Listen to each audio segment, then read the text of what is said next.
আসসালামু আলাইকুম সুপ্রিয় এসএসসি পরীক্ষার্থী, তোমরা সবাই কেমন আছো? আজকের ভিডিও আমরা শেষ মুহূর্তে বায়োলজি জীববিজ্ঞানে কি পড়তে হবে, আমরা অল্প সময়ে কিভাবে সম্পূর্ণ বইটা রিভিশন দিব। তাহলে চলো আজকে ভিডিওটা শুরু করা যাক। এগুলা খগুলো অবশ্যই ভালো করে পড়বা, কারণ এখান থেকেই দেখবা 5 থেকে 6টা ক এবং খ কমন পেয়ে যাবা ইনশাআল্লাহ। আর এমসিকিউ বা নৈবেদিকের ক্ষেত্রে আমি বলবো সকল বোর্ড 2023 এবং 2020টা একটু সলভ করে ফেলো, দেখবা এখান থেকে ঘুরাই ফিরায় কোয়েশ্চেন দিয়ে দিছে তোমাদের এসএসসি পরীক্ষায়। এখন আমরা দেখি চ্যাপ্টার ওয়াইজ কোন টপিকগুলো অবশ্যই পড়তে হবে। আমরা প্রথমে আসি চ্যাপ্টার 1 জীবন পাঠ। এই চ্যাপ্টার থেকে প্রথমেই তোমাকে জানতে হবে বায়োস এবং লগোস দুইটা গ্রিক শব্দ সমন্বয়ে গঠিত হয়েছে। জীবন এবং জ্ঞান এই দুইটা শব্দ। জীববিজ্ঞানের জনক হচ্ছে অ্যারিস্টটল। তারপর বলবো পেজ নাম্বার 4 এবং 5, এই দুইটা পেজ সবচেয়ে বেশি গুরুত্বপূর্ণ। এখানে দুইটা পার্ট হচ্ছে কি ভৌতজীবী বিজ্ঞান এবং আরেকটা হচ্ছে ফলিতজীবী বিজ্ঞান অর্থাৎ অ্যাপ্লাইড বায়োলজি। এই পেজ থেকে প্রত্যেকবারই কিন্তু একটা এমসিকিউ চলেই আসে প্রত্যেকটা বোর্ডে। যেরকম ধরো অঙ্গ সংস্থানের ইংরেজি শব্দ হচ্ছে মরফোলজি, যেখানে দৈহিক গঠন বর্ণনা আলোচনা করা হয়। শারীরবিদ্যা ফিজিওলজি, যেখানে জৈব রাসায়নিক কার্যাদি শোষণ রেচন এগুলো নিয়ে আলোচনা করা হয়। ভ্রূণবিদ্যা এমব্রায়োলজি, এখানে ভ্রূণের সৃষ্টি গঠন এরকমভাবে তোমাকে একটু মনে রাখতে হবে। শ্রেণীবিন্যাস বিদ্যা বা ট্যাক্সোনমি, যেখানে শ্রেণীবিন্যাস এবং রীতিনীতি। এন্ডোক্রাইনোলজি, জীবদের হরমোনের কার্যকারিতা এগুলা ব্যাখ্যা করে। ফলিত জীববিজ্ঞানের মধ্যে পরজীবী প্যারাসাইটোলজি পরজীবী নিয়ে আলোচনা করে। কীটতত্ত্ব এন্টামোলজি কীটতত্ত্বের জীবন উপকারিতা এগুলো নিয়ে আলোচনা করে। অণুজীব বিজ্ঞান মাইক্রোবায়োলজি ভাইরাস ব্যাকটেরিয়া এগুলো নিয়ে আলোচনা করা হয়। বায়ো ইনফরমেটিক্স কম্পিউটার প্রযুক্তি নির্ভর জীববিজ্ঞান ভিত্তিক তথ্য ক্যান্সার বিষয়ক জ্ঞান এগুলো আলোচনা করা হয়। তারপরে বলবো শ্রেণীবিন্যাসের ক্ষেত্রে আমরা জানি সুইডিশ প্রকৃতিবিদ ক্যারোলাস লিনিয়াস হচ্ছেন জনক। শ্রেণীবিন্যাসের উদ্দেশ্য কি, এটা 2 মার্কসের জন্য চলে আসে।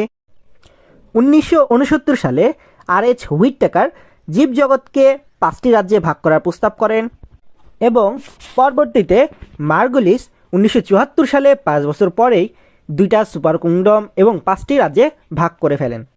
এইখান থেকে প্রত্যেকটা প্রকারভেদ সবচেয়ে বেশি গুরুত্বপূর্ণ। এখান থেকে সৃজনশীল প্রশ্ন যদি আসে এই চ্যাপ্টার থেকে কিন্তু এই জীবজগতের এই ক্লাসিফিকেশন বা শ্রেণী বিভাগ থেকেই কিন্তু চলে আসবে। যেরকম ধরো তোমাকে কি আসবে, মনেরা এবং প্রোটিস্টা রাজ্যের মধ্যে কোন রাজ্যটা বেশি উন্নত, অথবা ফানজাই প্ল্যান্টি এনিমেলিয়া এদের মধ্যে কোন জীবটি সবচেয়ে বেশি গুরুত্বপূর্ণ। এদের মধ্যে তোমাকে অবশ্যই মনে রাখতে হবে প্রত্যেকটা জীবের বৈশিষ্ট্য এবং এদের উদাহরণগুলা, কোন ধরনের বৈশিষ্ট্যের কারণে জীবটা উন্নত হয়ে থাকে এগুলো একটু ভালো করে ব্যাখ্যা করার চেষ্টা করবা। দেখবা 2023 সালে বোর্ড কোয়েশ্চেনগুলোতেই এগুলো পেয়ে যাবা। সো তোমরা ওইভাবে প্রিপারেশন নাও, তোমরা 5টা রাজ্যকে একটু নোট ডাউন করে ফেলো আলাদা করে।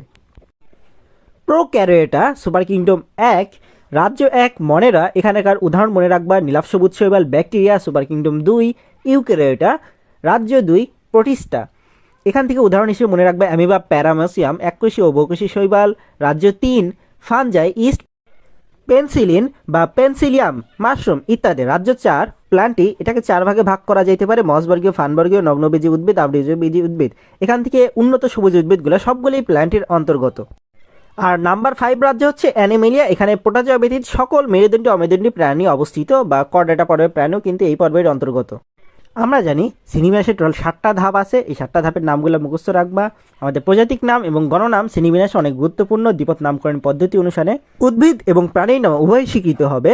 উদ্ভিদের নামের ক্ষেত্রে বলবো international code of botanical nomenclature ICBN এবং প্রাণীর নাম international code of zoological nomenclature ICZN কর্তৃক স্বীকৃত হতে হবে। গোল আলুর বৈজ্ঞানিক নাম সোলানাম টিউবারসাম। 1753 সালে সুইডিশ বিজ্ঞানী ক্যারোলাস লিনিয়াস স্পেসিয়েস প্ল্যান্টারাম বইটি রচনা করেন। 3 মার্কসের জন্য প্রায় তোমাদের কোশ্চেনে আসবে বৈজ্ঞানিক নামকরণ পদ্ধতি অথবা দ্বিপদ নামকরণ পদ্ধতি ব্যাখ্যা করে, এটা কিন্তু গতে অনেক বেশি গুরুত্বপূর্ণ। পেজ নাম্বার 11-এ পেয়ে যাবা কেপিসি অফ জিএস অর্থাৎ kingdom ফাইলাম class order family genius species, এটা শর্ট ফর্ম। এখান থেকে তুমি মনে রাখতে পারো অ্যানিমেলিয়া হচ্ছে মানুষের রাজ্য, পর্ব হচ্ছে কর্ডাটা, শ্রেণী হচ্ছে ম্যামালিয়া, বর্গ হচ্ছে প্রাইমেট, গোত্র হচ্ছে হোমিনিডায়, গণ হচ্ছে হোম, আর প্রজাতি হচ্ছে সেপিয়েন্স। একসাথে হোমোসেপিয়েন্স বলা হয় গণ এবং প্রজাতিক নাম দ্বিপদ নামকরণের পদ্ধতি অনুসারে। তারপর পেজ নাম্বার 13 থেকে সাধারণ নাম এবং বৈজ্ঞানিক নাম থেকে কিন্তু প্রত্যেকবারই একটা এমসিকিউ কিন্তু চলেই আসে। সো তোমরা এই পেজটা অনেক ভালো করে পড়বা, বৈজ্ঞানিক নামগুলো একটু মনে রাখার চেষ্টা করবা। শুধুমাত্র আমার সাজেশন থাকবে অ্যাটলিস্ট এই বৈজ্ঞানিক নামগুলোর প্রথম শব্দটা প্রথম ওয়ার্ডটা একটু মনে রাখো। যেহেতু সময় একেবারেই কম। তাহলে এই হলো চ্যাপ্টার 1-এর কমপ্লিট রিভিশন। দেখতে পারলাম মাত্র 4 থেকে 5 মিনিটের মধ্যে আমি কিন্তু সম্পূর্ণ চ্যাপ্টারটা রিভিশন দিয়ে দিলাম। তাহলে এভাবে তোমরা 5 থেকে 10 মিনিটের মধ্যে প্রত্যেক চ্যাপ্টার কিন্তু অনেক তাড়াতাড়ি রিভিশন দিয়ে ফেলতে পারবা। আমার সাজেশন থাকবে তোমরা 3 ঘন্টা চ্যালেঞ্জ নিয়ে কমপ্লিট বায়োলজি বইটা রিভিশন দিয়ে ফেলো।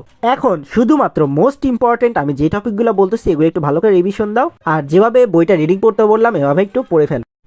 এখন আসি চ্যাপ্টার 2 জীবকোষ ও টিস্যু থেকে যেগুলো পড়বা একটু চিত্রগুলো একটু ভালো করে দেখবা। উদ্ভিদকোষ ও প্রাণীকোষের একটু পার্থক্য আকারে চিত্রটা একটু বোঝার চেষ্টা করবা। কোষ প্রাচীরের চিত্র দেখতে হবে। আমরা জানি ব্যাকটেরিয়া কোষ প্রাচীর প্রোটিন, লিপিড ও পলিস্যাকারাইড দিয়ে তৈরি এবং ছত্রাকের কোষ প্রাচীর কাইটিন দিয়ে তৈরি। কোষ ঝিল্লির ভাঁজকে মাইক্রোভিলাই বলে। এই চ্যাপ্টারে সবচেয়ে গুরুত্বপূর্ণ 3 মার্কস এবং 4 মার্কসের মধ্যে আসে মাইটোকন্ড্রিয়ার চিত্র এবং প্লাস্টিড বা ক্লোরোপ্লাস্টের চিত্র। এই দুইটা চিত্র কিন্তু অনেক বেশি গুরুত্বপূর্ণ, একটু ভালো করে আঁকার চেষ্টা করবা। অ্যাটলিস্ট কলম দিয়ে আঁকাও এবং শনাক্তকারী বা চিহ্নিতকরণ অংশগুলো একটু মনে রাখো। এখান থেকে অক্সিজম কাকে বলে, ম্যাট্রিক্স কাকে বলে, কিস্টি কাকে বলে, মাইটোকন্ড্রিয়াকে কোষের পাওয়ার হাউস বলা হয়, আর প্লাস্টিডকে কোষের খাদ্য উৎপাদনকারী বা সালোকসংশ্লেষণে অংশগ্রহণকারী বস্তু হিসেবে ব্যাখ্যা করা হয়। এখান থেকে 2023 সালে অধিকাংশ বোর্ডেই দেখবা এসেছিল মাইটোকন্ড্রিয়া এবং রাইবোজোম প্রাণী জগতের মধ্যে বৈচিত্র্য এবং জীবকুল রক্ষা করতে কিভাবে গুরুত্বপূর্ণ ভূমিকা পালন করে থাকে। তারপর একটু চিত্রগুলো দেখতে পারো। গোলগি বডি, লাইসোজোমকে কেন আত্মঘাতী কণিকা বলা হয়। তারপর নিউক্লিয়াসের চিত্রটা কিন্তু বেশ গুরুত্বপূর্ণ। এখান থেকে ক্রোমোজোমটা বেশ গুরুত্বপূর্ণ, এটার চিত্র দিয়ে এমসিকিউ চলে আসে।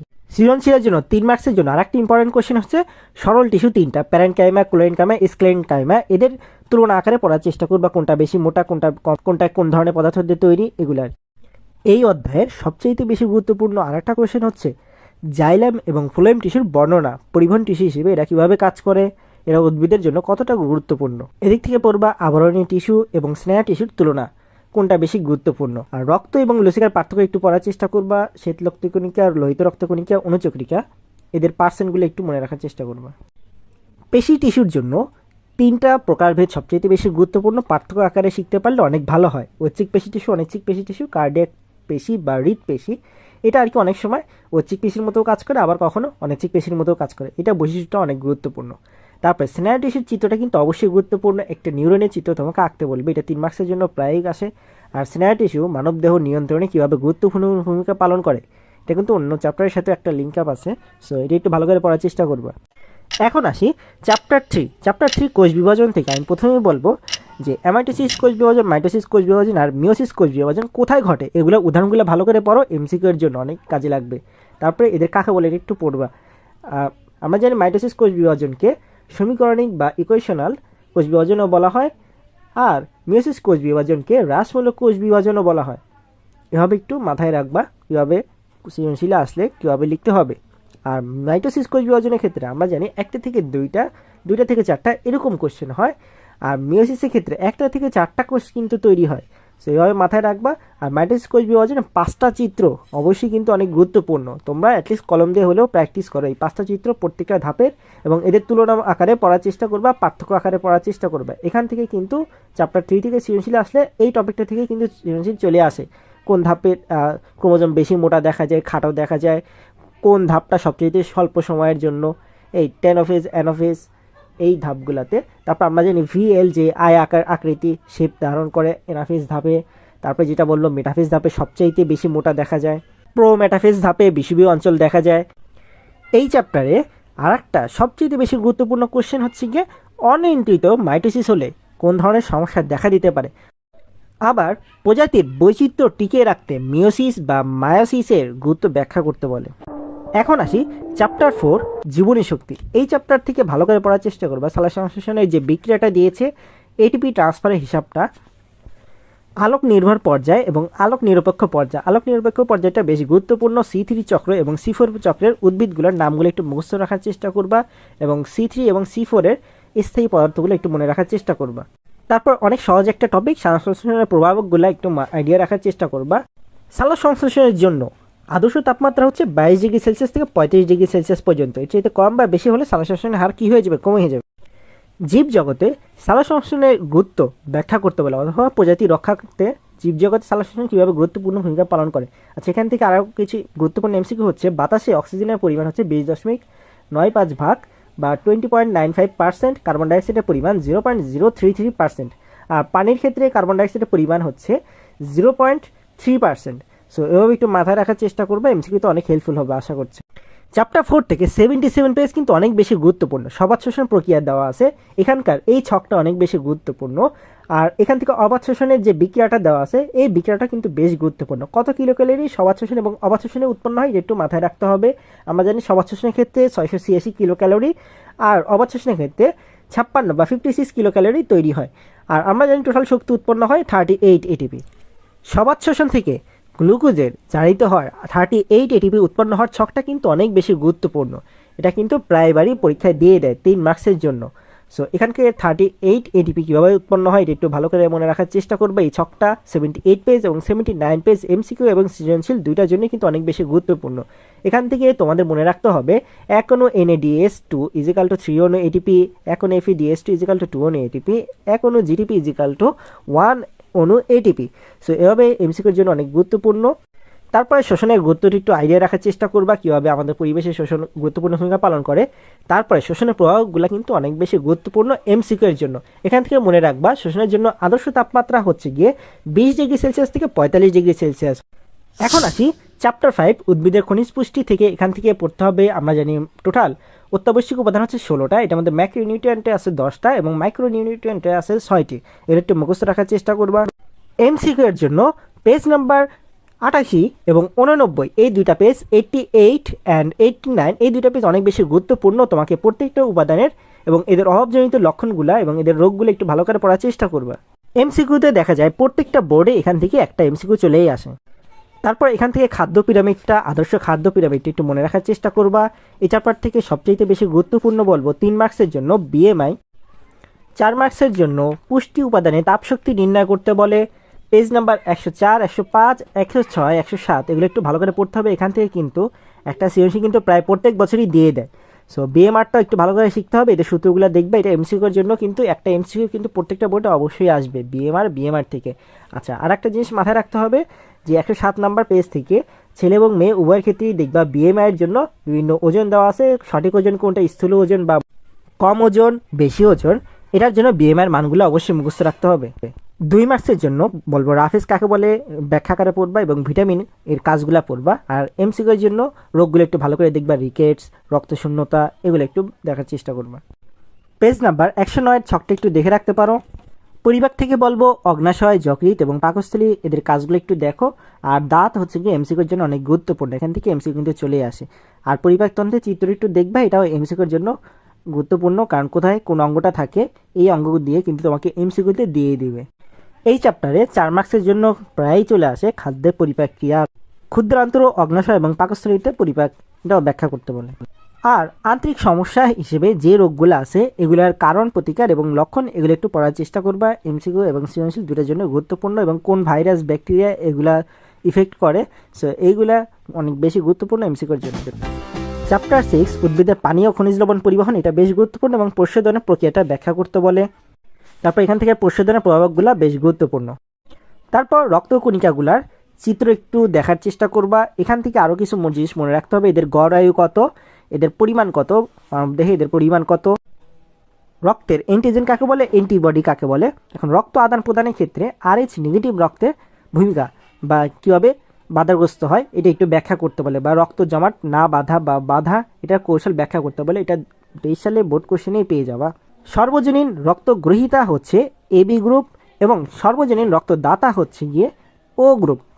3 মার্কসের জন্য হৃৎপিণ্ড থেকে অবশ্যই কোশ্চেন আসবে। মানব হৃৎপিণ্ড গঠনটা একটু ভালো করে শিখবা, যে কোনো একটা বোর্ডে কিন্তু চলেই আসবে এখান থেকে। তারপরে হৃৎপিণ্ডের অন্তর্গঠন ও রক্ত সঞ্চালন পদ্ধতিটি একটু দেখবা, এটা চিত্রটা বেশ গুরুত্বপূর্ণ। তবে তুমি চিত্রটা যদি মনে রাখতে পারো এমনি ব্যাখ্যা লিখতে পারবা। সো এগুলো একটু সংক্ষেপে লেখার চেষ্টা করো। পার্থক্য হিসেবে পড়তে হবে ধমনী ও শিরা, LDL, HDL এর পার্থক্য, এদের পরিমাণ একটু মুখস্থ রাখার চেষ্টা করবা। রোগের ক্ষেত্রে বাত জ্বর, লিউকেমিয়া, হার্ট অ্যাটাক, এদের কারণ এবং প্রতিকার, লক্ষণ, এগুলো একটু ভালো করে পড়ার চেষ্টা করবে। এমসিকিউ এর জন্য গুরুত্বপূর্ণ একই হবে, সৃজনশীলের জন্য যদি সহজ সৃজনশীল দিয়ে দেয় তাহলে কিন্তু এই টপিকটা থেকেই সৃজনশীল দিয়ে দেবে। এখন আসি চ্যাপ্টার 7। চ্যাপ্টার 7 থেকে বলবো আমাদের প্রথমেই উদ্ভিদে গ্যাসীয় পরিবহন এবং মানবদেহে পরিবহনে একটু আইডিয়া রাখবা, এটা সৃজনশীলে লিখতে অনেক হেল্পফুল হবে। এই চ্যাপ্টারে 3 মার্কসের জন্য এবং 4 মার্কসের জন্য প্রায়ই আসে ফুসফুসের বদ্ধস্থ বায়ুথলি, এটা সম্পর্কে আইডিয়া রাখবা, এবং নাসাপথ ও গলবিলের বিভিন্ন অংশের চিত্র একটু সম্পর্কে আইডিয়া রাখবা। এটা এমসিকিউর জন্য অনেক গুরুত্বপূর্ণ। তারপর মানব দেহের শ্বাসক্রিয়া, এটাও কিন্তু বেশ গুরুত্বপূর্ণ একটা কোশ্চেন। এখানে অক্সিজেন শোষণ কিভাবে হয় এটা একটু মাথায় রাখবা। আমরা জানি হিমোগ্লোবিনের কালার হচ্ছে গিয়ে লাল। শ্বাসনালী সংক্রান্ত রোগগুলো একটু দেখবা, এটা এই চ্যাপ্টার থেকে কিন্তু বেশ গুরুত্বপূর্ণ এমসিকিউ এবং সৃজনশীল দুইটার জন্য। অ্যাজমা বা হাঁপানি, ব্রঙ্কাইটিস, যক্ষা, ফুসফুসে ক্যান্সার, এই 4টা রোগই কিন্তু বেশ গুরুত্বপূর্ণ, কারণ এই চ্যাপ্টারে বেশিরভাগ অংশ জুড়েই এগুলো আছে। ফুসফুসে ক্যান্সারটা আমার কাছে সবচেয়ে বেশি গুরুত্বপূর্ণ লাগতেছে। এই হলো চ্যাপ্টার 7-এর কমপ্লিট গাইডলাইন। আমার এই ভিডিওটা তোমার যদি কোনো হেল্প হয় তাহলে আমাদের চ্যানেলটিকে সাবস্ক্রাইব করো, ফলো করো এবং ভিডিওটিকে শেয়ার করে দাও। Best of luck for your SSC exam. Thank you very much.